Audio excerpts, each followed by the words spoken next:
Then I'm ready. Are you ready? Yeah, let's like count it in. Okay. 3, 2, 1, go.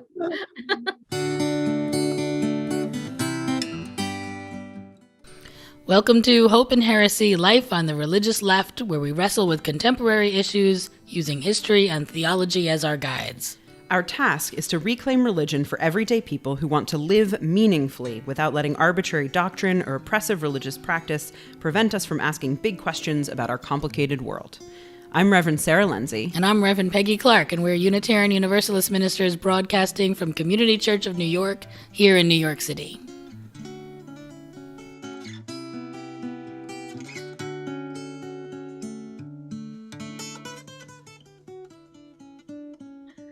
So this is the beginning of our new season. I think it's season 5. It's 5. It's 5. And it's been a bit. I feel like it's been a while. I don't actually know how long it's been. Yeah, I mean, yes, like maybe almost, is it like a year? Couldn't be a full year. Like 9 months. You know, time has no meaning, so I don't know. Because truly, honestly, like we're about to be up on like the 3rd year since the pandemic started, which when I say it out loud blows my mind. Yeah, that's right. Right? So we would have started, so 3 years ago this month, you and I met and started recording. We had like 2 episodes in person, right. And then boom. Yeah. Isn't that wild? We were in that back room. But it's absolutely wild to me to think about that. And that in fact, the bulk of all 4 seasons have been like this. I know, on Zoom. Yeah. Even though Zoom is like seriously imperfect. Zoom is.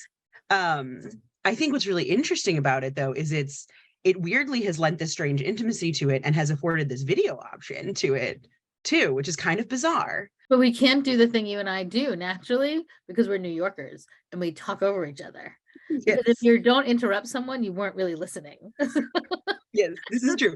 I feel like we've shared this with listeners before, but there was like a piece many years ago that exactly described this phenomenon of like Metro New York area folks, that interrupting isn't interrupting. It's like acknowledging that you're actually invested in the conversation.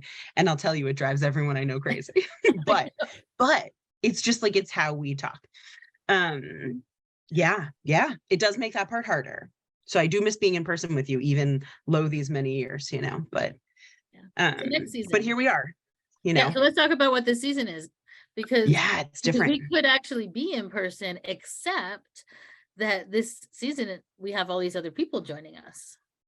Yeah, season 5 is a little bit of a departure. At the end of season 4, we had one guest on, my friend Mac, but now this season we're pulling on pairs of folks who work together or who do similar jobs and are sort of peer colleagues together, right? Largely, go ahead. People we were calling luminaries, people who think we're at the forefront of the movement. Right. So largely people inside the world of Unitarian Universalism. And admittedly, for the last 4 seasons, the podcast has not been specifically UU. It's been liberal religion in general. So we realize this is a departure, both in terms of having guests and in terms of being a little bit oriented more specifically around UUism. But I think it's really applicable beyond the bounds of our, small little religious movement. Because it's really liberal religious people. Go ahead. People aren't really talking about Unitarian Universalism. Right. They're just talking about their own faith. And that extends way beyond a particular religious tradition and out into the whole world of being liberal religious. Exactly. It's people who've chosen, though, to like commit at least some portion of their life to their liberal religious values, right?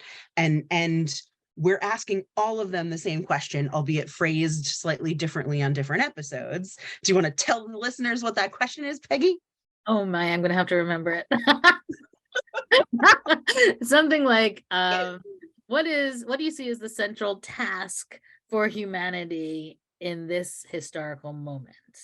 You got it. Yeah. Yeah, and we ask it in a slightly different way in different episodes, but the nut there is, what do you think we need to be focused on as a human family right now, right? Given the world as it is. And it'll be really interesting to see what people say. Well, and then you and I are going to answer it, but we're being smart in that we're waiting to hear everyone else. Yes. I don't want to be the first to answer the question. Yeah, yeah. I answered it for myself already, just because I wanted to know what I would write. So I'm sort of curious, like, when this is all over, have I changed my mind? Has anyone? I'll say we've Oh, that's already interesting. talked to 2 different pairs, and I already feel like it's so different, right? The way that some people come at this. I mean, it's just where you focus, what's meaningful to you, but also how you can imagine the possibilities of the world, right? Like, Yeah. how big is your imagination? And so far, the 4 people we've spoken to have been really fascinating.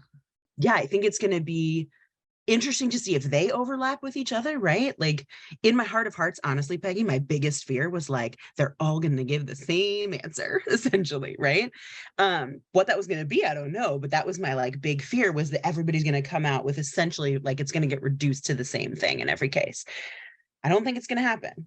I think my biggest fear will not come true for season 5. I worry about that for the 2 of us.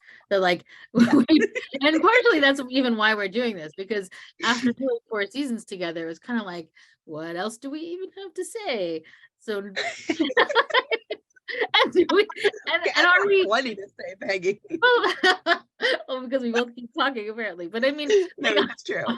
But do we keep? I mean, I feel like you and I sometimes come back around to the same, like, oh, and now we're talking about community again, because we keep feeling like there are some answers. They're pretty clear. It's not like there's 1,000 different ways for us to move through this.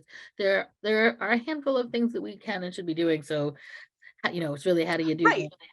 That? And not for nothing, right? We are both white, cisgender, straight, female ministers, right? Like our social locations, our work, our home life, it's all very similar. So, it's understandable in a way that you and I would come around. We have our differences, but to a lot of the same central concern. So yes, I think that sort of desire to bring in some outside voices and figure out, where is everyone else feeling about the state of the world and what we're going to do, because that is kind of the big question facing all of us, right? Coming out of pandemic, moving into whatever it is that's next.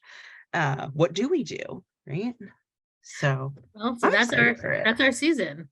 Our season is going to be that. It's not a lot of you and me talking. It's a lot of listening to other people and just posing questions and then engaging in really big conversations. Yeah, and then don't worry, because if you miss just us talking, the last episode will be that again. So hang out through the whole season and you'll get to the 2 of us just telling it how we think it is. Right, giving our own answers, because it's not fair for us to ask everyone else. No, it's true. Yep, don't ask a question you don't want to answer yourself. Well, I'm looking forward to it. Me too. Thanks, Peggy. Bye, Sarah. Bye.